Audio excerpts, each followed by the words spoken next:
understand in a quick overview about important aspects in political geography. Now, political geography, what does it encompass?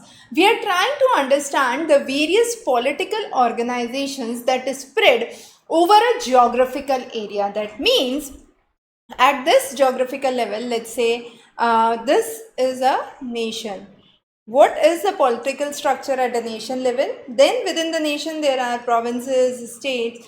What is the what is the political structure between each of those? And then further at a local level.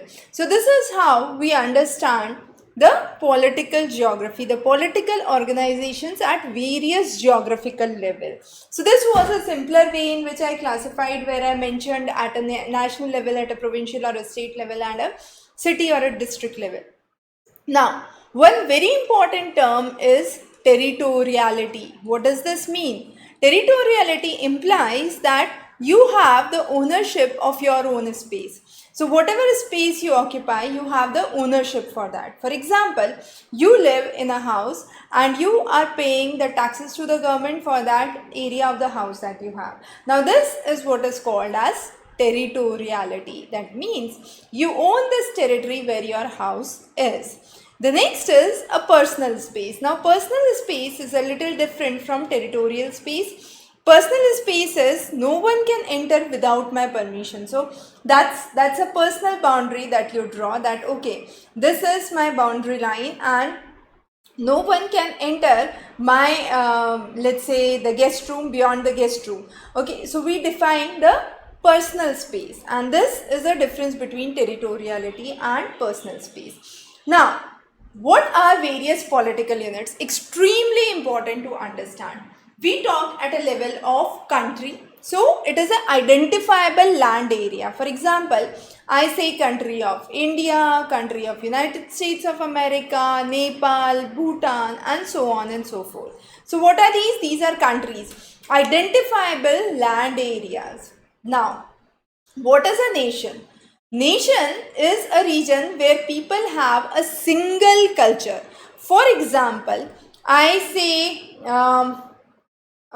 people believe in a national anthem, right? So they have a spirit of being national. So if I talk about in that sense, I can say Indians, Americans, so they hold that nationality. Okay, I belong to this nation. I go for this national anthem, and there is a kind of single culture or a single nationality that exists in the mind. The next is a state. The state is a region under one single government. So we call it a state. It's not the division under the nation. Let's say in a country like India, you have the nation and then the various states. So here, by means of states, we are not focusing on those states, the independent unit of administration. Here, state means a single government that exists, and therefore it is called as a sovereign territory. The next is a very important concept, and that is nation state.